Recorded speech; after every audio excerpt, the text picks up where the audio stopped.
শুভেচ্ছা। বাঙালিয়ানার প্রদর্শের সংবাদে স্বাগত। শুরুতে শুনে নিচ্ছি সংবাদ শিরোনাম। নিউজ 18কে দেওয়া সাক্ষাৎকারে শেখ হাসিনার দাবি, ইউনূস সরকার সংবিধানকে ভেঙে চুরে ফেলতে চায়। বাংলাদেশের ঘিরে সামরিক জাল বুনছে ভারত। 3 রাজ্যে চালু হচ্ছে 5 নতুন এয়ার স্ট্রিপ। এবার অন্যান্য সংবাদের সঙ্গে বিস্তারিত। বাংলাদেশের ক্ষমতাচ্যুত প্রধানমন্ত্রী শেখ হাসিনা অন্তর্বর্তী সরকারের সমালোচনা করে বলেছেন, অধ্যাপক ইউনূস ভয়েস মাধ্যমে দেশ চালাচ্ছেন। তিনি দাবি করেন, এই শাসনের কারণে দেশে আতঙ্ক, স্থানান্তর এবং ধর্মনিরপেক্ষ আবহ ক্ষতির মুখে পড়েছে। দীপু চন্দ্র দাসের হত্যার ঘটনায় তিনি উল্লেখ করে বলেন, বাংলাদেশের হিন্দু সম্প্রদায় ভয়াবহ বিপদে আছে। ভারতীয় গণমাধ্যম নিউজ 18কে দেওয়া সাক্ষাৎকারে আওয়ামী লীগ সভানেত্রী বলেন, আমার চোখের সামনে ধর্মনিরপেক্ষ এবং গণতান্ত্রিক পরিচয়কে বিক্ষত হতে দেখেছি। অধ্যাপক ইউনূসের শাসনে জামাত, ইসলামী এবং অন্যান্য ইসলামী উপপন্থী গোষ্ঠীকে রাজনৈতিক ভূমি এবং নিরাপত্তা দেওয়া হয়েছে।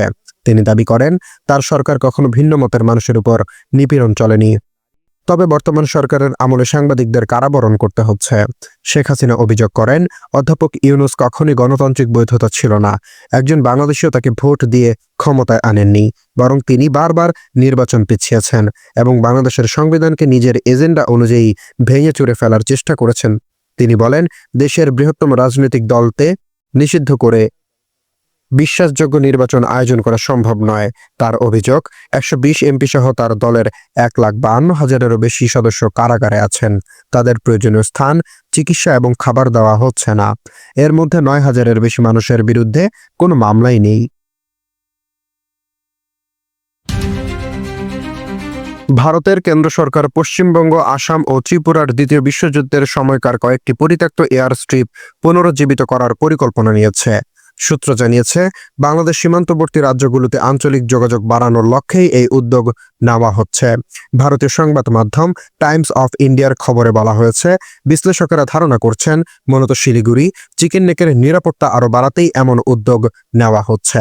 কারণ এমন এক সময়ে এই উদ্যোগের কথা জানা যাচ্ছে যখন প্রতিবেশী বাংলাদেশের সঙ্গে ভারতের সম্পর্ক ইতিহাসের সর্বনিম্ন স্তরে পৌঁছেছে।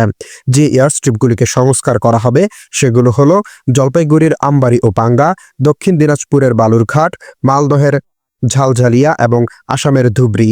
এর পাশাপাশি কোচবিহার ও আসামের কোকরাঝাড় জেলার রূপসী ইতোমধ্যেই চালু হয়েছে। এই বিষয়ে নাম প্রকাশে অনিচ্ছুক এক সরকারি কর্মকর্তা বলেন, ভারত চায় রানওয়েগুলো যেন সর্বদা অপারেশনাল কার্যক্রমের জন্য প্রস্তুত অবস্থায় থাকে।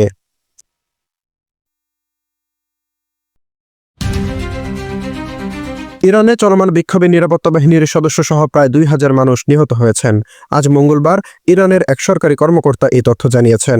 2 সপ্তাহ ধরে চলা দেশব্যাপী অস্থিরতা দমনের কঠোর পদক্ষেপ নেওয়ার পর এই প্রথম কর্তৃপক্ষ এত বিপুল সংখ্যক মানুষের মৃত্যুর কথা স্বীকার করল। রয়টার্সের সঙ্গে আলাপকালে ওই ইরানি কর্মকর্তা দাবি করেন, বিক্ষোভকারী ও নিরাপত্তা কর্মী উভয় পক্ষের মৃত্যুর পেছনে সন্ত্রাসীরা দায়ী।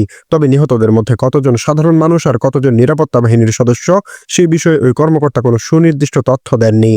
ইরানের ধর্মীয় কর্তৃপক্ষ এই আন্দোলন মোকাবেলায় দ্বিমুখী নীতি গ্রহণ করেছেন। তারা অর্থনৈতিক সমস্যার কারণে হওয়া প্রতিবাদ বিক্ষোভকে বৈধ বলে অভিহিত করলেও বাস্তবে অত্যন্ত কঠোরভাবে বিক্ষোভ দমন করেছে। ইরান সরকার এই অস্থিরতা উস্কে দেওয়ার জন্য যুক্তরাষ্ট্র ও ইসরায়েলকে দায়ী করে দাবি করেছে, সন্ত্রাসীরা এই আন্দোলনকে দখল করে নিয়েছে। ইরানের ওপর চালানো যেতে পারে এমন বেশ কয়েকটি সামরিক ও গোয়েন্দা পদক্ষেপের বিষয়ে মার্কিন প্রেসিডেন্ট ডোনাল্ড ট্রাম্পকে জানিয়েছেন যুক্তরাষ্ট্রের কর্মকর্তারা। সিবিএস নিউজকে এই তথ্য জানিয়েছেন মার্কিন প্রতিরক্ষা মন্ত্রণালয়ের 2 জন কর্মকর্তা।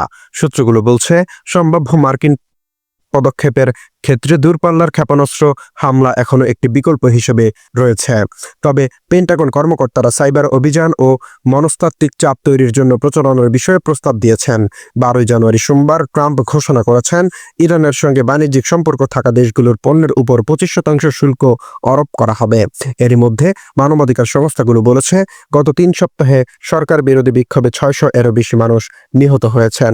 ইরানের পররাষ্ট্রমন্ত্রী জানিয়েছেন, তেহরান ওয়াশিংটনের সঙ্গে আলোচনায় আগ্রহী, তবে তারা যুদ্ধের জন্য প্রস্তুত অবস্থায় রয়েছে।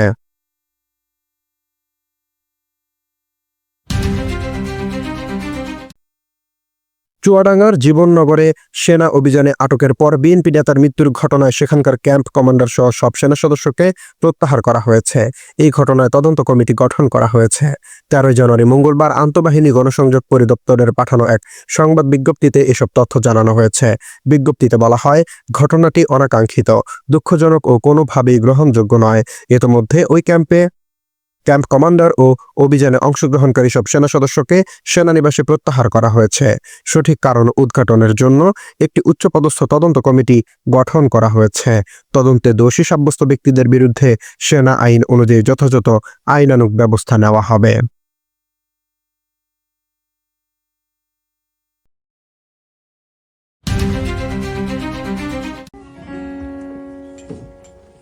নিউ ইয়র্কের Bangladesh Academy of Fine Arts BAFA বিগত রবিবার 11 জানুয়ারি সন্ধ্যায় বাফার মিলনায়তনে তুমি রবে নীরবে হৃদয়ে মমে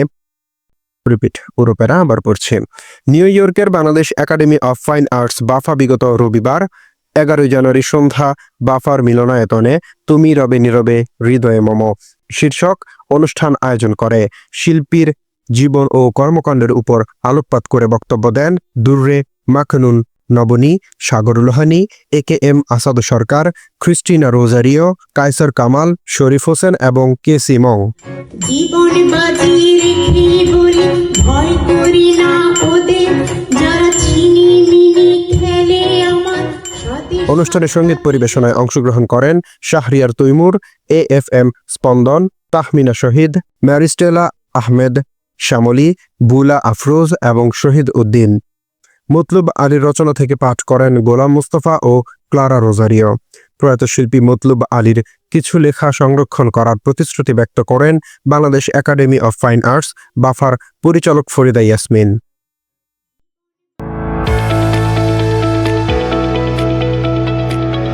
এবারে শুনে নিচ্ছি বাঙালিয়ানার বাণিজ্য সংবাদ। মুঠোফোনের মূল্য গ্রাহকের ক্রয় ক্ষমতার মধ্যে রাখতে আমদানি শুল্ক কমানো হলো। ফোন আমদানিতে আমদানি শুল্ক 25% থেকে কমিয়ে 10% করা হয়েছে। 13 জানুয়ারি মঙ্গলবার এ সংক্রান্ত প্রজ্ঞাপন জারি করেছে জাতীয় রাজস্ব বোর্ড।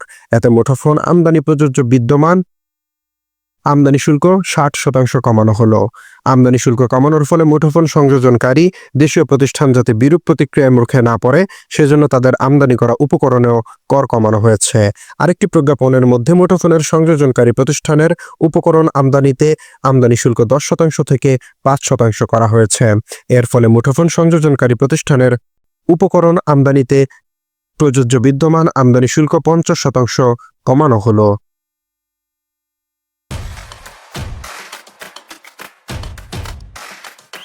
এবারে শুনে নিচ্ছি বাঙালিয়ানার ক্রীড়া সংবাদ। আইসিসির অনুরোধ সত্ত্বেও টি-20 বিশ্বকাপে ভারত খেলতে না যাওয়ার অবস্থান থেকে সরে আসেনি বাংলাদেশ ক্রিকেট বোর্ড। নিরাপত্তা শঙ্কায় ভারতে গিয়ে না খেলার সিদ্ধান্ত আন্তর্জাতিক ক্রিকেট কাউন্সিলকে আবারও জানিয়ে দিয়েছে বোর্ড। বাংলাদেশের ম্যাচগুলো ভারতের বাইরে অন্য কোনো দেশে আয়োজনের জন্য আইসিসিকে আবার অনুরোধ করা হয়েছে বিবিসির পক্ষ থেকে। 13 জানুয়ারি দুপুরে বিবিসি ও আইসিসির মধ্যে ভিডিও কনফারেন্সের পর সংবাদ বিজ্ঞপ্তিতে এসব তথ্য জানানো হয়েছে। আইসিসি অবশ্য সভায় বিবিসিকে এই সিদ্ধান্ত পুনর্বিবেচনার অনুরোধ জানিয়েছেন। বিশ্ব ক্রিকেটের নিয়ন্ত্রক সংস্থাটির পক্ষ থেকে বলা হয়েছে, বিশ্বকাপের সূচি এর মধ্যে ঘোষণা করা হয়েছে, তবে বিসিবি তাদের অবস্থানে কোনো পরিবর্তন আনেনি। বাঙালিয়ানার প্রদেশের সংবাদ শেষ হলো। ধন্যবাদ।